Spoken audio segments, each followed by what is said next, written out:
A good day, everyone. I want to discuss technology, but not in the usual sense. I like very much an author well known for cognitive psychologists, Jerome Bruner, and he told us that humanity has been evolving in a way in the same pace that technologies have been evolving. Mostly because technologies amplify human capacity. So now we have technologies that amplify our physical strength. We have all sorts of machines, big machines, that can allow us to lift big weights, to build big stuff, to run faster, to fly, and so on. Physical capacity to some extent. We have technologies that amplify the senses. So we have telescopes, microscopes. We can learn a lot about what is going on very far away, what happened in the past. We can learn a lot about micro levels, what is happening inside our bodies, inside the land, and many different places. We can see tiny little things, we can see big ones, far away, very close, and very, very close, and inside. And we have also precious technology, according to Bruner, that amplifies our mind capacities. The typical examples being languages, natural languages that help us think, clarify our mind, and that help us make memories, registrations of events, of what we think. And we have artificial languages, like the language of mathematics, or modern programming languages that help us still amplify further our mind capacities. And computing science is connected with information technology, of course. Well, we can see that in the past lots of people had the ambition that technology would set humanity free to some extent, would allow us to spend less time working to be free to something else. This didn't happen until now. We see that technology has been used by some people to get rich and richer, to get more control over consumers, to produce cheaply lots of stuff, lots of objects to be sold. And we see lots of producers of things that try to control and to predict consumers.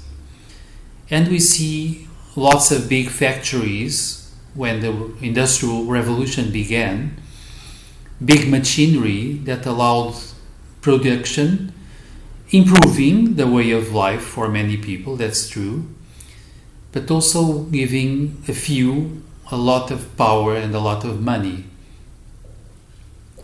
We see nowadays, still, we have colossal development of technology everywhere, namely technologies for communication and information technologies. Once again, they are being used to control human beings, to predict their behavior and to manipulate their behavior. This is going on even with our COVID so-called pandemics. We see that lots of people seem to have this ambition to still improve on the mass manipulation and mass control of everyone. We see police states that are extremely interested in monitoring constantly everyone, everywhere, and being sure that they can find us wherever we are, wherever we go, whatever we do. And this is the old monkey mind, I think, the animal mind controlling intelligent humans who still are driven by the ambition to expand their territory, to have more power, to dominate others, to keep the best goods for themselves. This is animal ambition, and this is condemning humanity, I would say.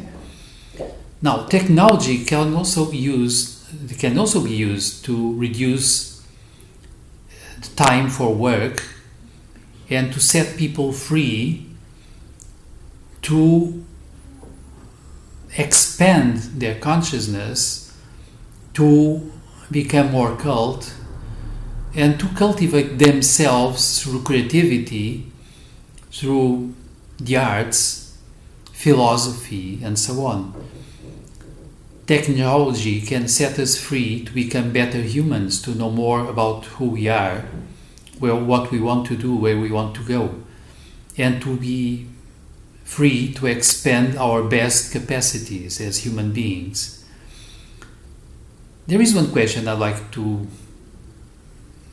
ask lots of people. It's what would they do if they had a really huge amount of money?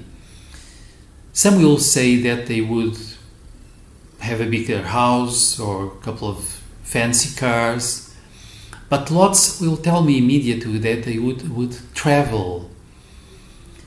And traveling is really about getting to different places, experiencing different things, different events, getting a different experience of ourselves and other people, and knowing more in a natural way.